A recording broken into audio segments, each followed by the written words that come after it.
ઘેટિયા અને મારી બેબી છે પ્રિશા ઘેટિયા અને એનો અમારે આ પ્રશ્ન છે એડમિશન બાબતનો।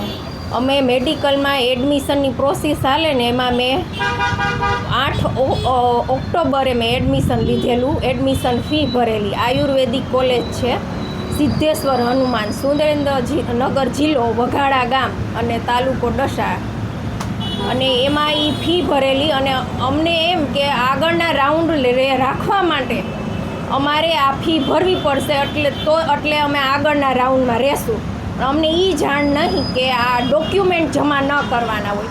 અમે સાથે ડોક્યુમેન્ટ એ જમા કરી દીધા, એટલે અમારો ત્રીજા રાઉન્ડમાં અમારું એ આખું નીકળી ગયું, અમે એડમિશનમાંથી નીકળી ગયા। એ અમને જાણ થતાં અમે પછી બધાને મળ્યા કમિટીને, કે આ એડમિશન કમિટીને મળ્યા કે આ શું કરવું। તો એને એમ કીધું તમે 2 દિવસ લેટ થયા, પ્રોસેસ પૂરી થઈ ગઈ છે।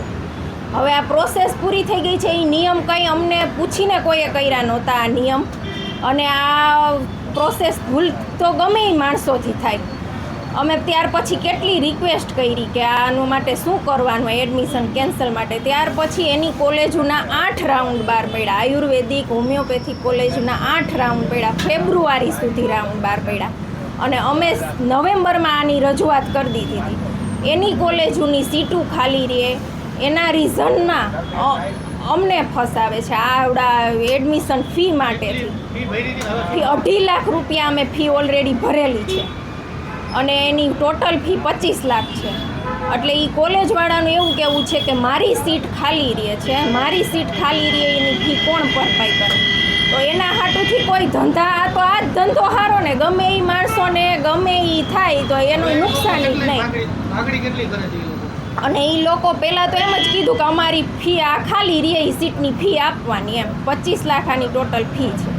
પછી એને એવું કીધું એકવાર કે અમે પછી બીજે રજૂઆત કરી કે ગાંધીનગરને આ મુખ્યમંત્રીને ને શિક્ષણ મંત્રીને બધાને રજૂઆત કરી કે આનું કાંઈક તો પ્રોસેસ હોય ને, અમારા ડોક્યુમેન્ટ માટે અમારી છોકરીને જિંદગીનો સવાલ છે, ડોક્યુમેન્ટ અમારે જોઈ છે પાછા, તો આનું કાંઈક કરો અમને હેલ્પ એમ।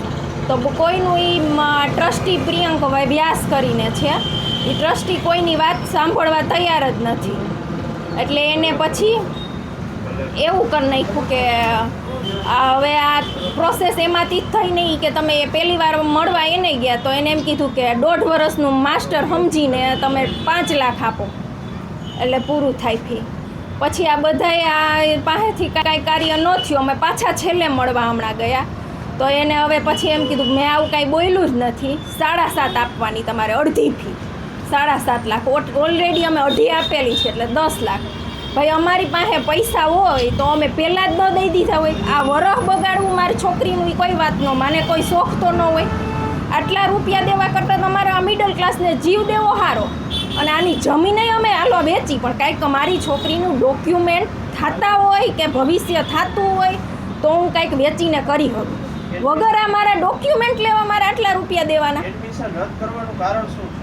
એડમિશન રદ કરવાનું કારણ એને હવે આ ભૂલથી લેવાઈ ગયું, અમારી એ સેન્ટરમાં જવું જ નહોતું અને એ વિસ્તારમાં, પણ આ તો અમે આ મેરિટમાં ટકવા માટે એમાં ફી ભરી હતી, અને બધા અમને એમ કે ફી ટ્રાન્સફર થાય, જેમ રાઉન્ડ બહાર પડતા જાય ને તમે સિલેક્શન નાખો ને, પણ અમારી ભૂલ થઈ ગઈ કે એમાં ડોક્યુમેન્ટ જમા થઈ ગયા।